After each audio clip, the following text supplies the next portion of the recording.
Un cordial saludo. Mi nombre es Nicolás Castellanos Cuartas. Hago parte del programa de Derecho primer semestre.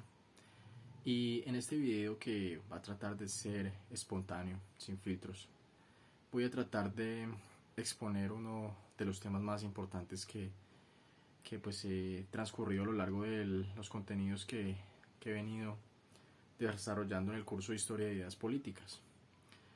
Voy a retratar hoy un poco del pensamiento político y filosófico de dos exponentes que he escogido contemporáneos. Estoy hablando de Enrique Dussel y de Hannah Arendt, ¿sí? Ambos muy aclamados y muy reconocidos por sus filosofías, su política y su forma de abordar el mundo de una forma más democrática, más participativa, ¿sí? Hablando primero de Hannah Arendt, esta filósofa alemana nos alberga una filosofía política en donde la participación ciudadana es muy importante. La igualdad, la deliberación y las decisiones deben ser consideradas por el pueblo, ¿sí? Ambas partes tienen que ser partícipes. No debe haber una parte que tenga un poder absoluto y en base a ese resguarde las opiniones, decisiones y contexto social del resto de población, no. Esa es la discrepancia que encuentra ella entre el pensamiento de Platón. Cuando analiza la alegoría de la caverna, ella se da cuenta que el pensamiento de Platón es que el mundo sea regido por un grupo élite de sabios, de filósofos o de líderes que tengan capacidades intelectuales más elevadas, y que pues en un primer planteamiento personal yo analizo que esto es bueno. De cierta forma, no, porque estas personas van a llevar a lo que viene ya cierta a la búsqueda de una ideología que sea enfatizada en sus pensamientos, y en eso van a transcurrir su rumbo político en esto. Pero van a descartar un poco la opinión pública, el contexto social que vive la ciudadanía, ¿sí? Es importante, sí, obvio, siempre he dicho que existan líderes que sean intelectuales, que tengan conocimiento, que sean capaces de afrontar con habilidades y capacidades propias de un líder y la experiencia que los vuelve personas facultadas para liderar. Pero tienen que también ser conscientes de la participación que la ciudadanía tiene que tener, del contexto social, cultural, económico y político que vive cada persona dentro de su comunidad, ¿sí? Asimismo, por esta misma rama filosófica, por ese mismo planteamiento de la política, Enrique Dussel también se refiere a esto, a la participación que tiene que haber por la ciudadanía, a eliminar las personas que son oprimidas, ¿sí? O que simplemente no se les considera la opinión pública, no. Él trata de buscar la solidaridad, la igualdad de opinión, la comparación de escenarios, la puesta en contexto de lo que vive la realidad de las personas, de lo que realmente afrontan, ¿sí? Que las representaciones políticas sean de personas que son conscientes con lo que actualmente viven las personas, ¿sí? En cualquier escenario y en cualquier clase social, en cualquier sector. Lo importante es que se considere la participación política, ¿sí? Haciendo referencia a esto, dentro de su obra más destacada durante el curso, las 20 tesis de la política que encontré, él hace referencia a la potentia, ¿sí? La potentia para él considera como el poder del pueblo, ¿sí? Referenciando específicamente a eso, al poder que emana sobre el pueblo, ¿sí? Y de este se puede determinar que es la autoridad máxima y que simplemente nace por la existencia de la humanidad. No existiría la potencia si el ser humano no existiera, pero como el ser humano existe, tiene la capacidad de hacer cosas y de poder limitarse hasta cierto punto, entonces es a partir de ahí que se crea. Todo ser humano tiene poder siempre y cuando éste esté dentro de los límites permitidos. Por ejemplo, un gobierno no puede infundir o influenciar para que alguien o simplemente impugnarle, decirle así tiene que ser su forma de pensar, porque no puede. La persona va a mentir o va a representar en sus acciones.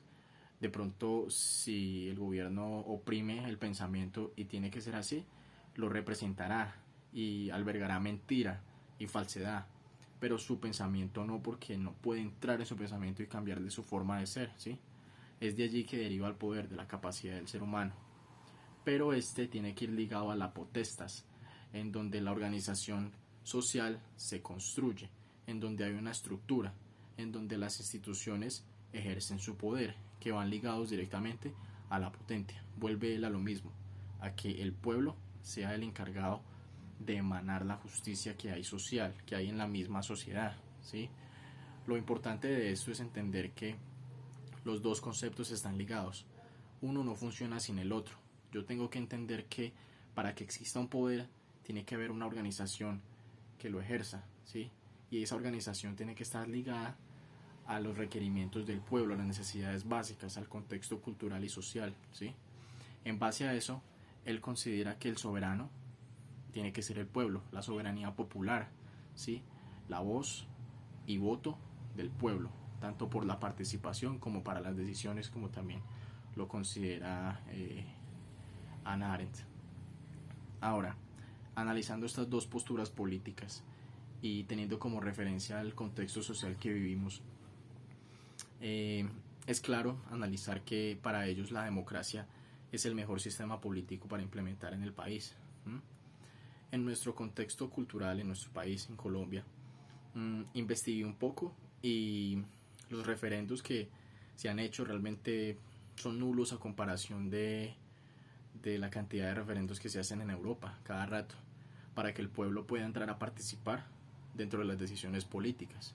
Por ejemplo, en Colombia el más actual fue en el 2016, cuando se convocó a plebiscito por parte del gobierno en su momento del presidente Juan Manuel Santos, en donde se buscaban los acuerdos para continuar con la terminación de los conflictos bélicos que había en Colombia, ¿sí? Para mantener la paz. Algo muy importante y un progreso que de verdad se notó en ese tiempo en Colombia, pero que hoy en día pues se representa un descuido, un abandono, en donde otros grupos terroristas marginados de la ley han buscado incrementar de nuevo la violencia en el país. Hace no mucho se evidenció la noticia del secuestro del papá de un jugador de la selección Colombia, de Luis Díaz. Un evento lamentable que pues desde un punto analítico uno se pone a pensar y dice, listo, fue una figura pública, hubo una trascendencia nacional e internacional y su liberación fue lo más rápido posible. Se entablaron diálogos, se entablaron formas de que el ligero se liberara y se logró, gracias a Dios, pues logró liberarse. Pero yo me pregunto, los otros secuestrados, las otras personas que se encuentran, cuánto tiempo llevan o cuánto tiempo van a durar al no considerarse de figuras públicas o personas importantes, ¿sí? ¿Para qué? Para mantener el límite de la ilegalidad, para mantener la delincuencia, para que ese grupo terrorista tenga la capacidad de mantener un financiamiento. Todos sabemos que en muchas ocasiones esos secuestros y esas vulneraciones de derechos humanos por lo regular se hacen para fines extorsivos, para enriquecimiento ilícito, para buscar beneficio propio. Y a veces uno puede llegar, se ha evidenciado, se ha visto en investigaciones que incluso los reclamos que ellos hacen en sus negociaciones van por lo mismo, por la financiación, ¿sí? ¿Por qué? Me pregunto yo, en su momento tuvieron que quitar los grupos del Ejército Nacional para poder liberar al papá de Luis Díaz. Pues porque claramente en este sector, en este municipio en donde se encuentra, es un corredor muy notable de traspaso de drogas y de actos delictivos. Entonces pues como que ahí va concordando ciertas acciones que pueden representarse. En nuestro análisis podemos pues interpretar que para la política que Hannah Arendt y Enrique Dussel quieren implementar, considero importante que el gobierno colombiano vuelva a considerar los referendos, vuelva a considerar el plebiscito, vuelva a consultar con la ciudadanía o un grupo representativo de ciudadanos tengan la voz y el voto para implementar una nueva decisión, una decisión trascendental, realmente transparente, en donde se pregunte de nuevo si es necesario continuar con las negociaciones que hay con estos grupos terroristas, y si sí, entablar bajo qué parámetros, bajo qué condiciones, el cumplimiento, las exigencias, los pagos, tienen que haber sanciones. Yo no considero que la impugnación o el indulto sea la mejor salida para estos grupos, porque entonces hoy en día va a llegar cualquier grupo terrorista o cualquier criminal y va a negociar con el gobierno para un indulto y no seguir cometiendo esas atrocidades. ¿Pero qué? ¿Dónde queda la reparación? ¿Dónde quedan los daños que se le hace a los terceros? ¿Dónde queda el tiempo que esas personas sufrieron? En ese aspecto no hay justicia.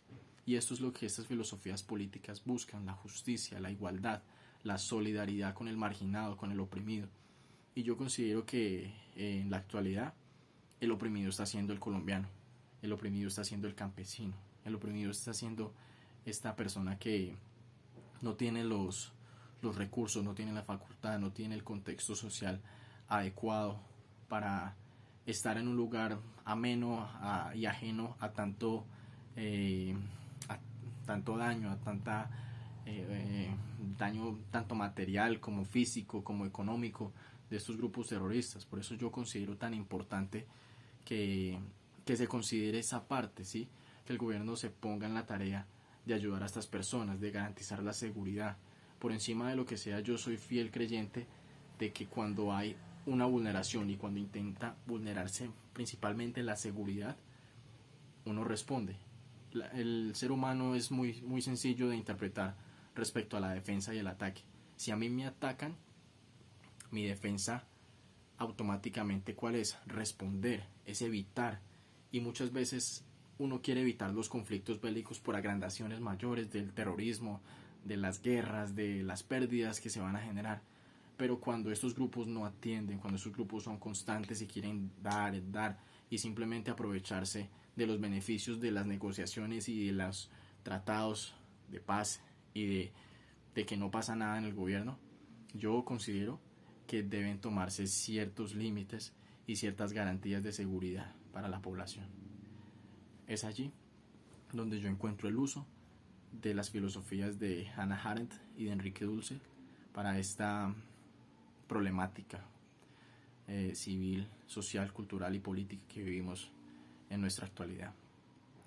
Agradezco el espacio para poder interpretar y exponer estos planteamientos, estos pensamientos, estas problemáticas y posibles soluciones.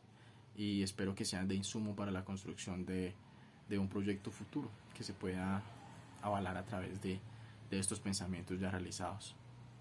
Agradezco, que estén muy bien.